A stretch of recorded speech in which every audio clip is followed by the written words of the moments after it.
Hi everyone, my name is Marcus and you're watching the Reef YouTube channel.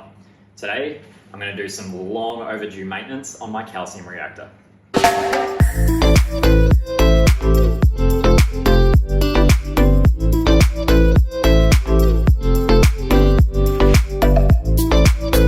So I've been running this calcium reactor for I think nearly 3 years. It ran for about 2 years on my old tank and it's been running on this tank for about a year. And in that time, I think I've topped up the media in it once. And I didn't at that time even really clean it out or anything. It was actually on the day that I did the full tank transfer from the old tank to this tank. And all I actually did was just open the top and pour a bit more media in. The remnants of what I had left over from my original batch of calcium reactor media when I first set it up. So it wasn't even a full top up. But I guess that's kind of testament to the strength of calcium reactors, is that they can be just so set and forget. The calcium reactor has been the bulk of my dosing for alkalinity and calcium since I've had it set up. And ultimately, I haven't really had to do anything to it other than occasionally tune it up or tune it down. And even that, I don't do manually. It gets done automatically based on my KH Labs automatic testing with the Core 7 by Pacific Sun. So why do I need to do something now? What is the catalyst for doing some maintenance on my calcium reactor? Well, let me show you.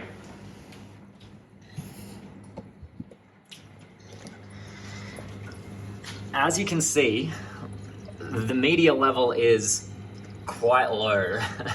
It's normally meant to be up around here. Like if you were to fill it, you'd want it about there, so a little bit below this hole, which is the pass through into the degas area, or the gassing mixing area. So there's a good, 40% of the reactor that's empty and needs to be full of media. But also you can see all this sand bubbling away in there and building up down in here, and in the mixing chamber there's heaps of it as well. It's gotten caught in all of the mixing netting as well, so it's probably restricting flow through the reactor. But the other thing is this sand would be quite abrasive and will be further accelerating the rate at which this media breaks down into sand. The way calcium reactors work is the carbon dioxide is injected into the reactor, which lowers the pH, makes the water inside the reactor quite acidic, and causes the media to very slowly dissolve. Now, in calcium reactor media, which is essentially calcium carbonate or some form of aragonite, a lot of it will dissolve, and that's what becomes the alkalinity, calcium, a little bit of magnesium, and maybe some trace elements that get dosed to your tank. However, there are other components to that rock, to that media, to that aragonite, which are non-soluble. They could be like little bits of silicates, like little bits of glass, little bits of stone, really, really dense materials that will not dissolve no matter how long they remain in the reactor. And they essentially become sand, which is what we're seeing here. And so every now and then you do need to clean out the reactor to, one, get rid of that sand, two, sort of just get out any detritus that's built up in the reactor, and three, top it up with new media, because when I first set this up in this tank, the media was up here, so you can see how much the media has dissolved and shrunk, and that's really good because all of that that's dissolved and shrunk has become macro elements in the water column, which has then resulted in being turned into new coral, so all the coral growth. So you're essentially melting fossilized ancient rock, which once upon a time may have been coral, to grow new coral. Calcium reactors are great. So what I need to do today is we need to turn off the reactor, disconnect it from my CO2 bottle and all the other lines, get it out from under the sump. I'm going to open it up, empty the water out of it, get all the media out of it, rinse the good media, as in the big bits, get rid of all of the detritus from it, get rid of all that sand, clean the netting, top it up with new media. I got a big bottle of it here I use the ARM Extra Course, and yeah, set it back up again. So that's what we're doing today. Long-term maintenance on my calcium reactor. It's the first time I've done this in well over a year. So come along for the journey.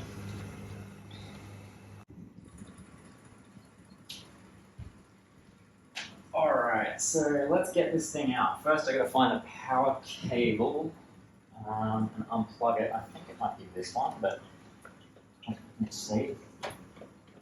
What have I just disconnecting here?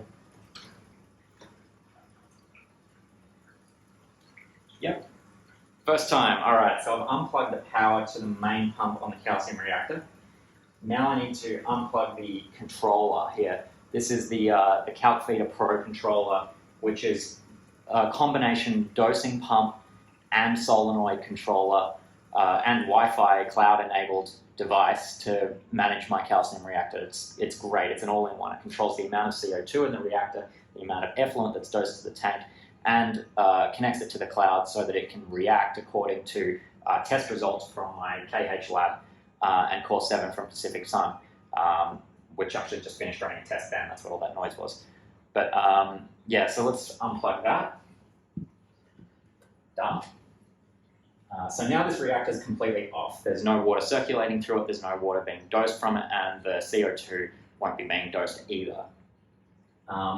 So I have to be careful about, have a little think about how I disconnect it all, because these are pressurized reactors, and not that it's going to explode or anything, it's not highly pressurized. I just don't want to pull out the wrong cord or RODI line at the wrong time and then have water leaking out everywhere. So I'm a bit of a think about my order of operations so I can get this out without getting water everywhere.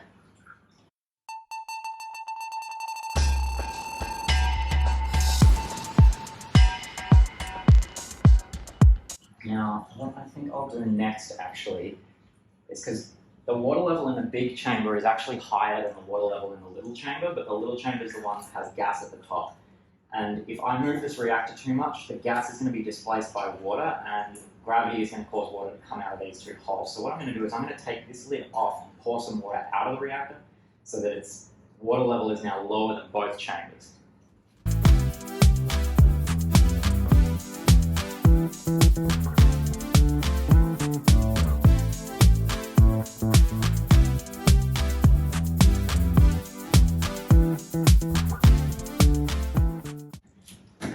Alright, so I have a bucket and some tubing, and I'm just going to siphon some water out of the reactor to lower the water level. And what I'm going to do is siphon enough water so that it's the water level in that main reactor side is lower than the smaller reactor side. That way there's no chance of me having a spill or an accident as the pressure shifts and it causes it to overflow from the little side.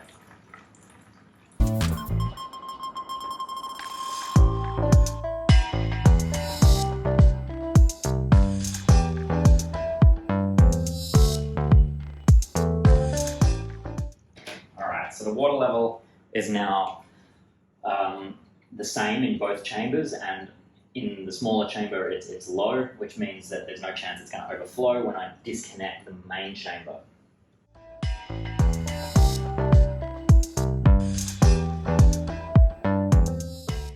Alright, so now we can take the lid off the main chamber with a whole lot of thumb screws. There is a smarter way to do this.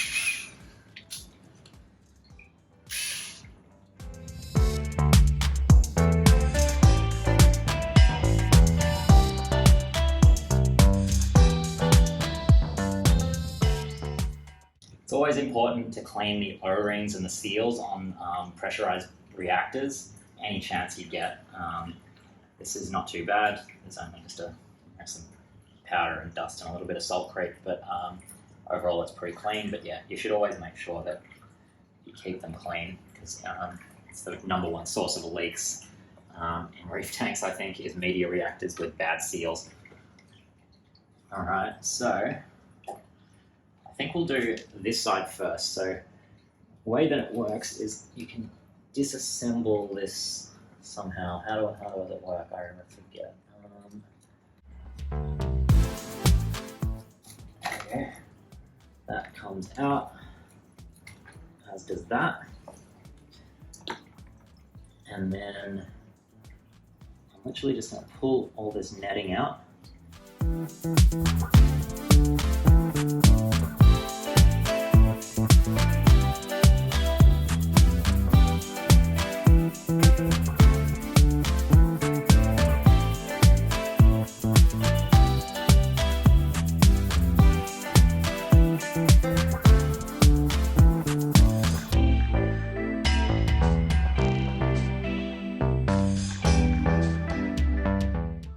That's most of the water.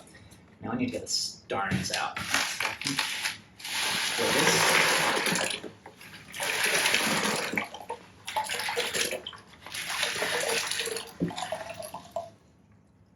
Alright, that was relatively effective. So, I don't know if you can see, it's all that is not actually detritus or anything. It's actually all just really fine sand and dust from the dissolved media, or the insoluble components of the dissolved media. So yeah, I'm gonna obviously take the sponge components and parts like this and go and wash them properly. And the stones are going to be pretty easy to just loosely rinse off all of that dust and put them back in the reactor, but we need to clean the remaining sand out of the reactor too.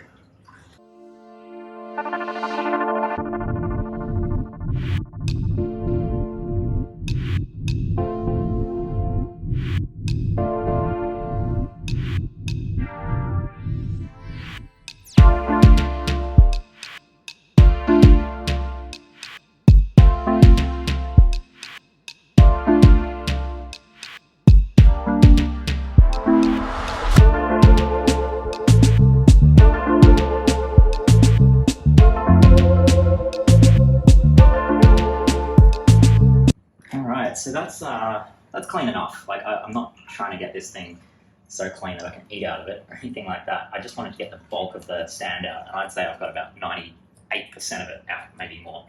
And the important thing is I just keep cleaning the around the O-ring. I don't want any sand or grit on that O-ring, because it would mean it could potentially fail in terms of the seal.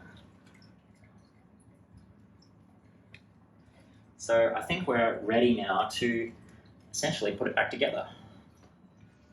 So let's start off with the main chamber.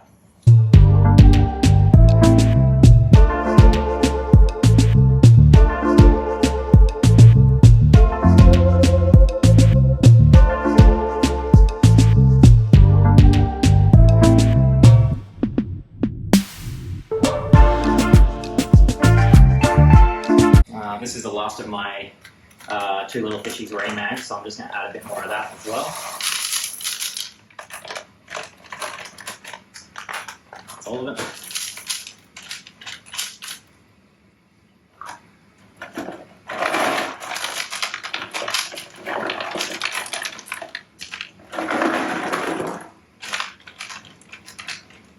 There you go. And with this reactor, you just want to fill it up to just below this hole here, the outlet into the mixing chamber. You don't want the media to be any higher, because then there's the potential that a stone could block the hole.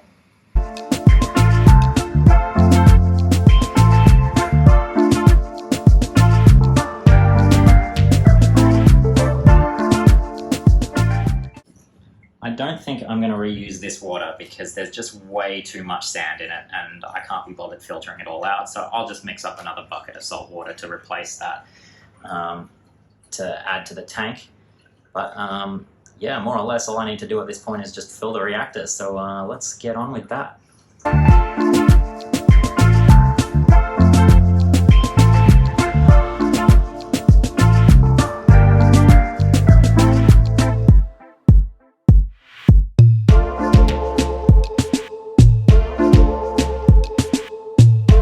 Alright, that's as high as I can fill it without it overflowing from here. So yeah, let's put it back together, plug it all in, and then let the controller do the rest, because the controller for this reactor has a sensor on the back here, so it knows where the CO2 level is, and it's able to run forwards and backwards. with the actual dosing pump. So when it detects that, or I tell it to do a refill on the reactor, it will run in reverse to suck gas out of the reactor and essentially fill it 100% with water.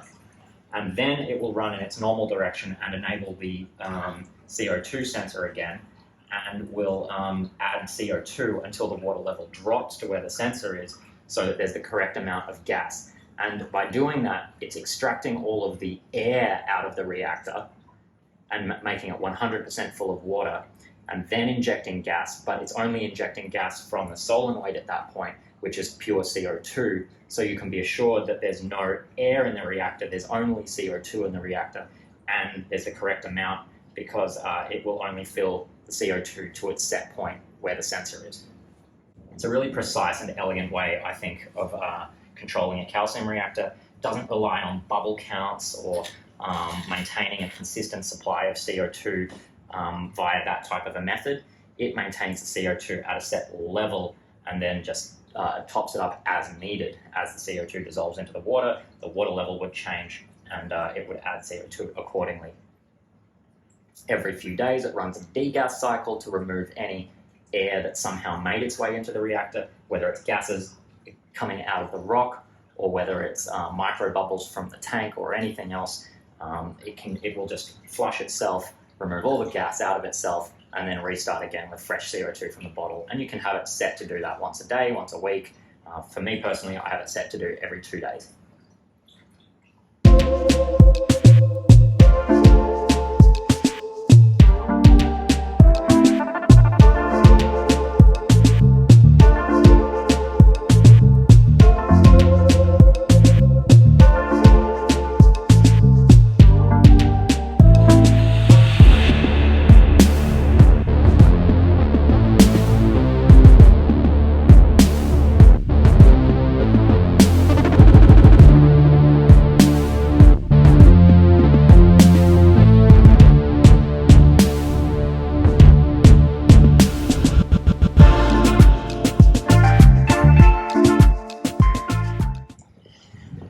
Alright, so I've just turned the reactor back on, or at least the main pump for recirculating.